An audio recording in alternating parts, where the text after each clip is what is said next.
Hello. Welcome back, friends, to Alpha Beta Soup.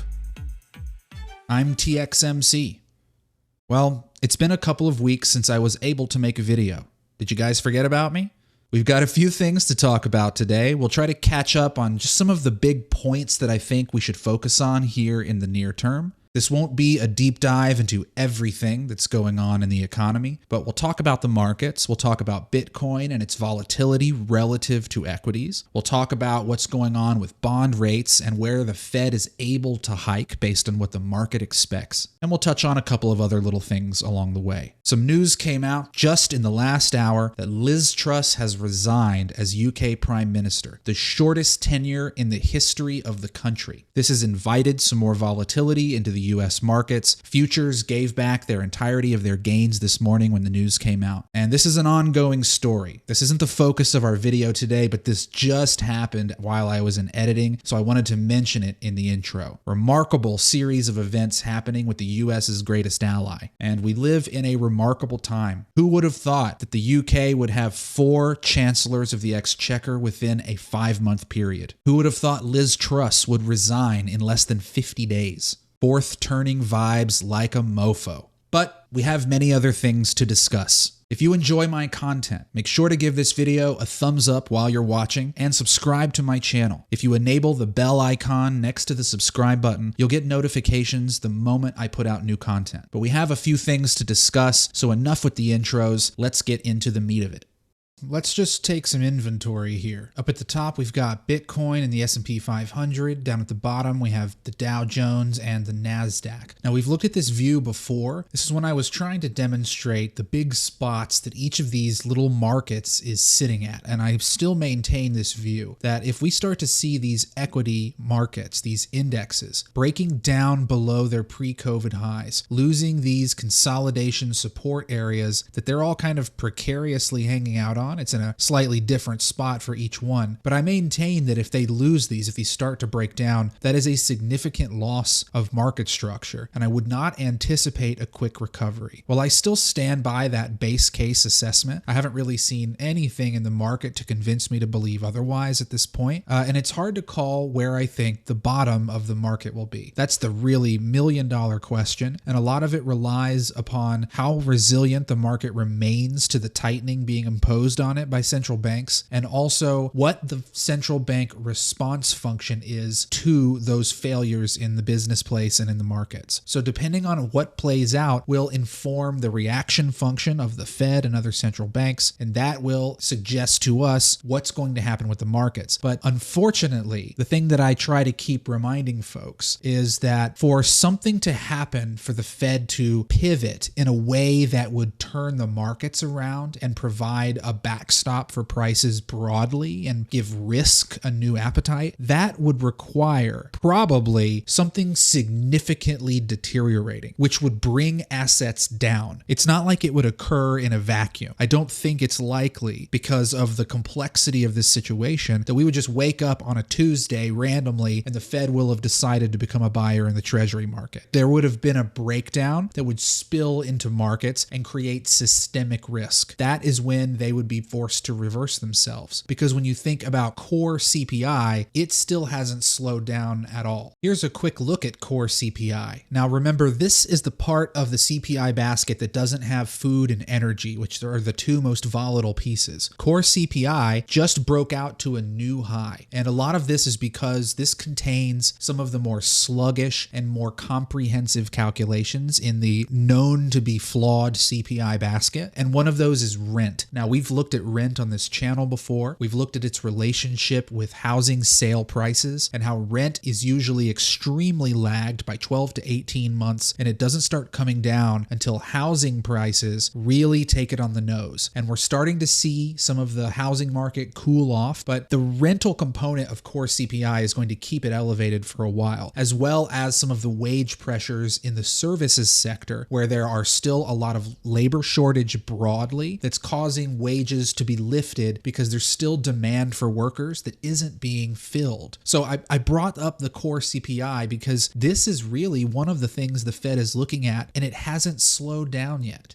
Also, if we go look at month over month changes, so these are a bunch of categories inside the CPI basket. This is the last 2 months. This says July to August. It's actually July to September. So this is July to August. This is August to September on each of these groups going down here. This is their change month over month. Now, when we look at CPI broadly, this is a year over year change. So it's comparing itself to September last year. This is looking at month over month. So comparing itself from just the month previous.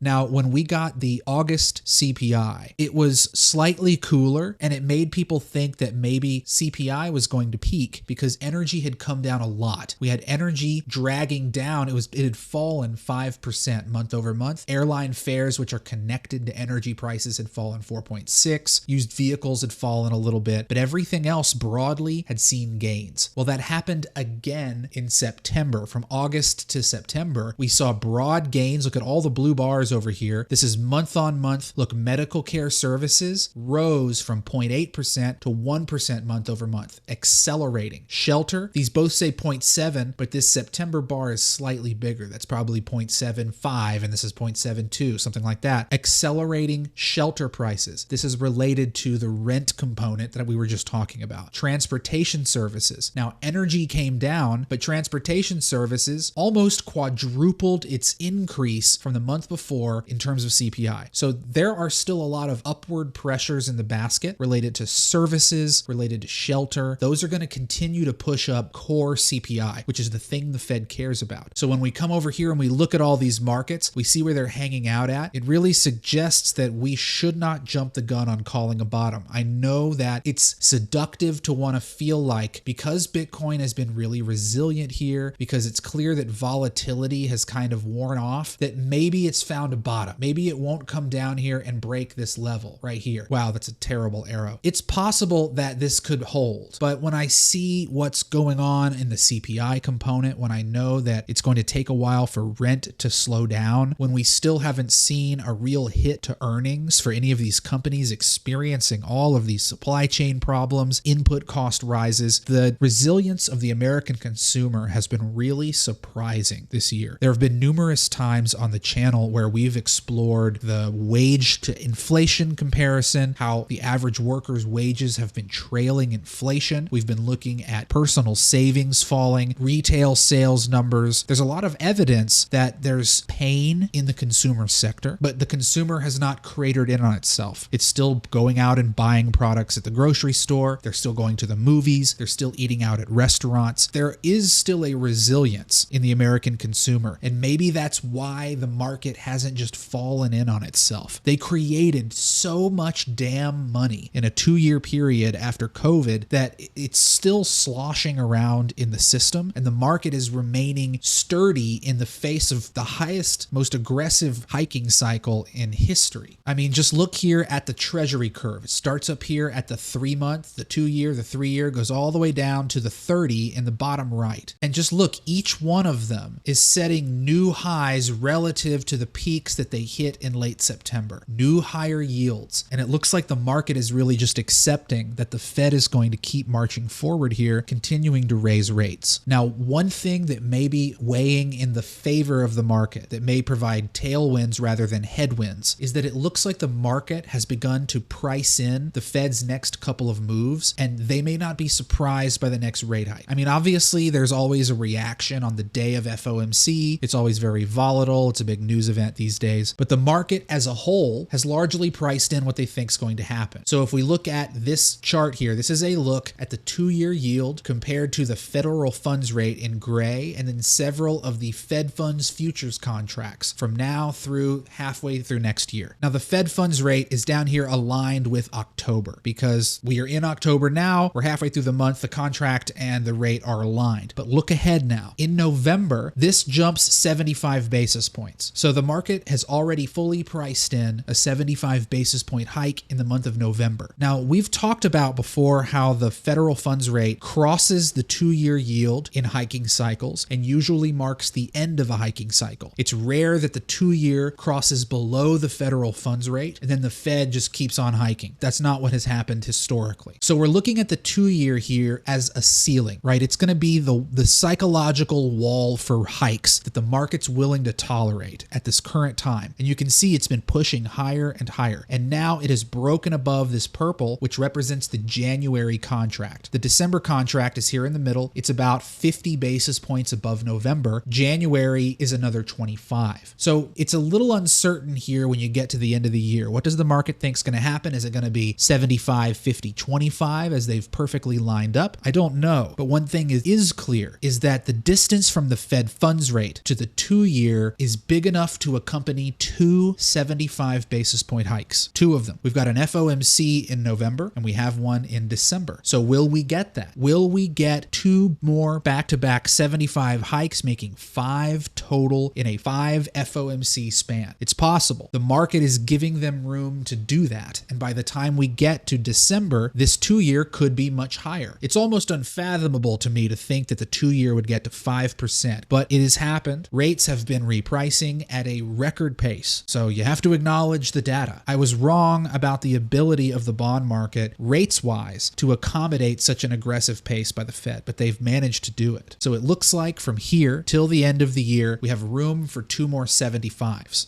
If we check in on the FedWatch tool on CME, this is the Fed Funds Futures guessing here. This is the Fed Funds Futures tool breaking down the probabilities of rate hikes based on futures positioning. 95% likelihood of 75 basis points in November by the market right now. And then the market is giving a 75% chance of another 75 in December, with a smaller chance, about 24% for 50. So the market is expecting aggression. It is priced in aggression. You see that by the 2-year creating room. And then once you get up to February through June, everything's kind of clustered together. The market's not really sure that it believes in 5%. Look at how all of these are clustered below 5%. The highest one is from May at 4.985. So the market isn't really sure that it believes that we're going to get to 5% bond rates. We'll just have to be patient and see how this plays out. But coming back to the markets here, the markets have been given room to tolerate a bit more hawkishness. So what I think is important to look at here is what's going on in treasuries. The sovereign bond market is where all of the volatility lives right now. That's where the risk is for these pension funds that were under severe stress in the UK market a couple of weeks ago. We talked about that. And there are pension funds and institutions here in the US that are also heavily exposed to sovereign debt. And as we're seeing rates being repriced at a breakneck pace, yields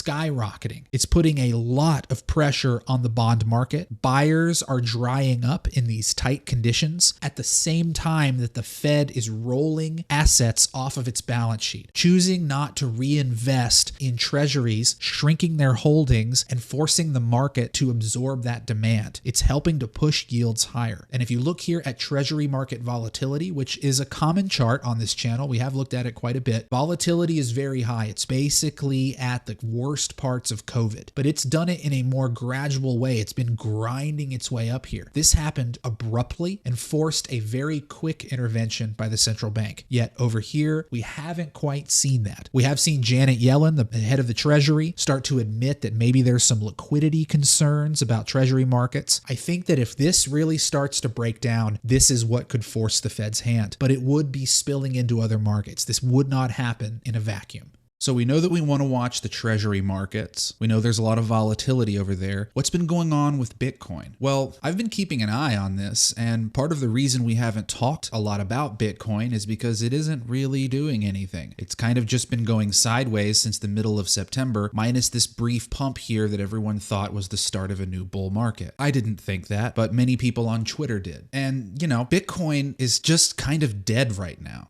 There are people buying and selling Bitcoin every day. There are people trading it, but volatility has waned quite a bit. Volumes have waned. And I always end up triggering some Bitcoiners when I say that it's dead, but I don't mean it in a permanent sense. I mean it in a cyclical way, that Bitcoin has no speculative interest right now. There's no appetite to buy it. Financial conditions are not supportive of Bitcoin's success right now. So it makes perfect sense, in my opinion, that it's doing exactly what it's doing. But whenever I mention that activity activity is gone, that it's basically a non-existent level of interest right now, I always seem to trigger a few people. But I stand by that observation, and it doesn't change my conviction in Bitcoin's use case long term. But we have to be realistic about the conditions we're in today, and they do not favor a bunch of inflows to Bitcoin at the present time. But one thing that has really been getting a lot of news that I've seen people talking about on Twitter quite a bit is that the volatility of Bitcoin is now less than the volatility of equities.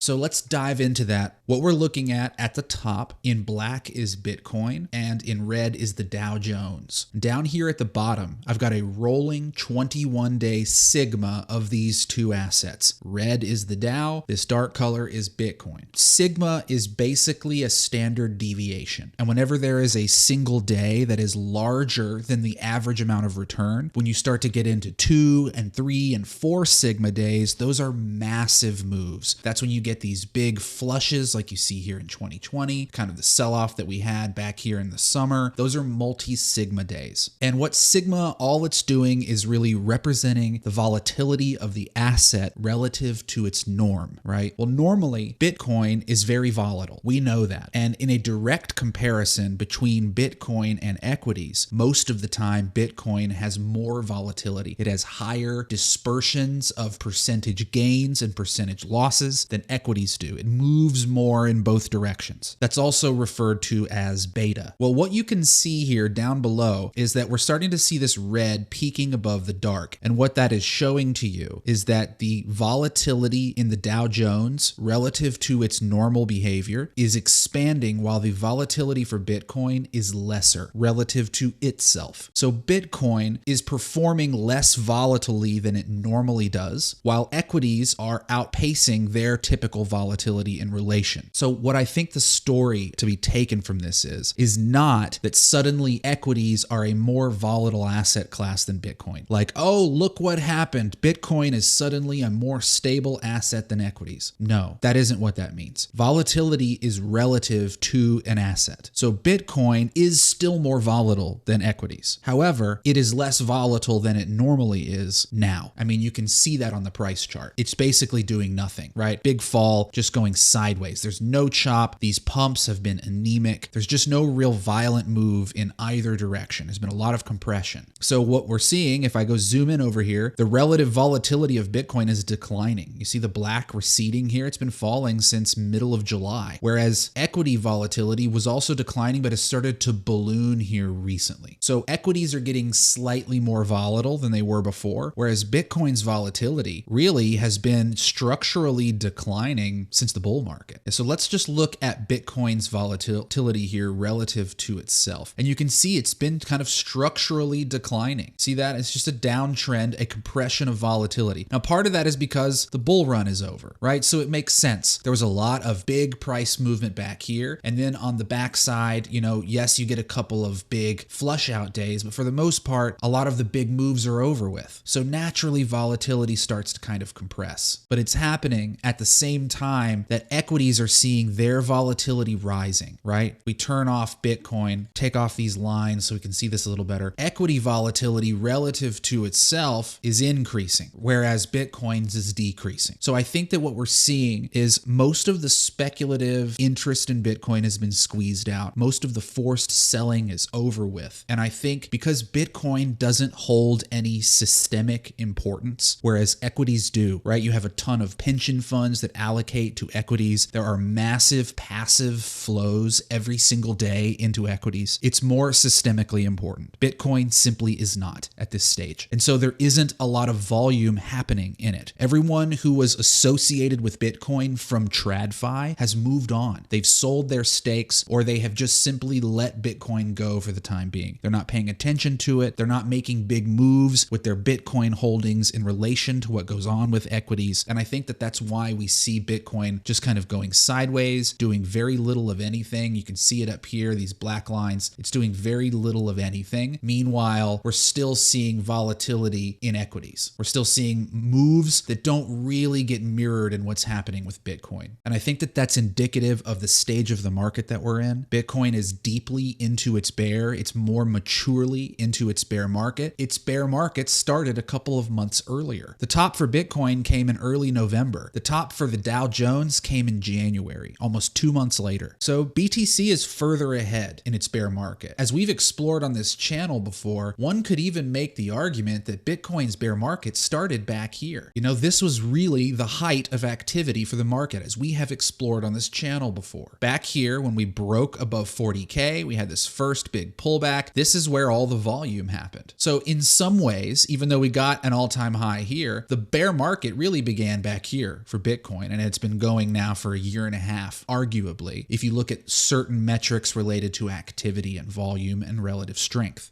You can see that right here on the RSI. This is relative strength on a weekly basis. Where's the top? It's back here in May of 2021. This was the top for relative strength. It's been declining since. Even when we set a new high in price, it was a lower high in relative strength. So you could make the argument the bear market began in the first half of last year. But as we just explored, it is clear the Bitcoin's volatility relative to itself is waning. It's getting narrower, whereas it's been ballooning for equities of late. And I think that we're in a stage here where TradFi is holding on by the skin of its teeth. When we look at these big spots here, everybody else can see this too. People can see that we are consolidating around structural support. We're near the pre-COVID highs. We're sitting at or just below the 200-week moving average on all of these indexes. This is a big spot. And if we start to accept lower prices here on the S&P, as the Dow flirted with and as the NASDAQ is currently dealing with, if the bigger index starts to go down below here, then I think we're in big trouble. And that's something that I'm really watching for here in the near term. So let's bring all of these ideas together here and summarize. TradFi indices are still sitting atop key structural support. They have not yet fully broken down as a group, though some of them are further ahead in the process. And the S&P, I think, is the one to really watch. The Dow went there first. The NASDAQ has broken down even further, but it's still above pre-COVID highs. So I'm watching the S&P in particular. We have seen upside. There's been more than one pump, but bear markets produce vicious rallies,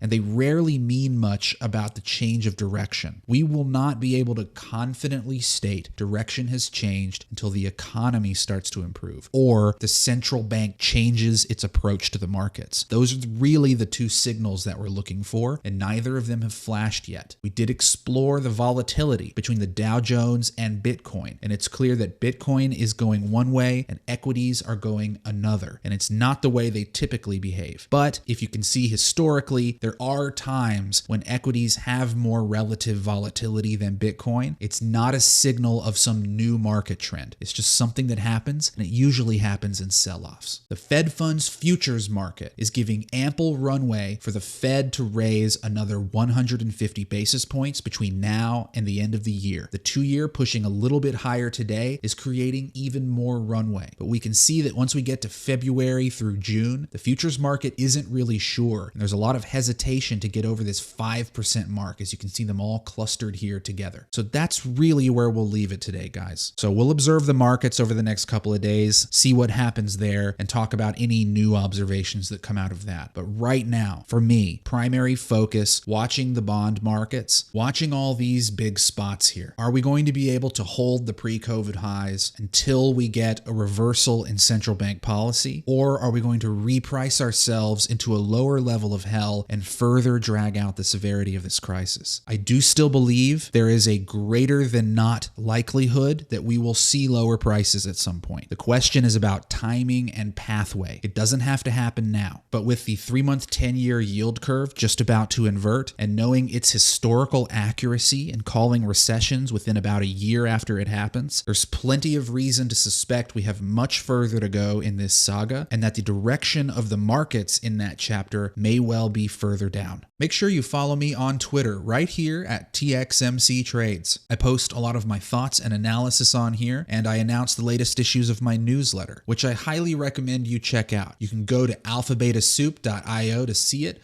or look at the pinned tweet on my Twitter bio. My newsletter is where I write out some of my longer form ideas, we explore history, I do deeper research, and I share interactive versions of my charts. All of the proceeds go directly to me, no one else gets a cut, so please consider supporting my efforts to turn this into a full-time career. But if not, no problem, we'll keep making videos together. I appreciate any kind of support you guys give me. Thank you so much. And that's where we'll leave it today. We touched on a few of the big points with the markets, and I kept you guys waiting long enough that I just wanted to stick to the heavy hitters. If you enjoyed this content, please give this video a thumbs up and subscribe to my channel. If you enable the bell icon next to the subscribe button, you'll find out about all of my videos the moment they come out. And with that, I will let you go. So until the next time that we speak, take care of yourselves, friends. Take care of each other. Go outside and touch some grass, and you and I will chat in the near future.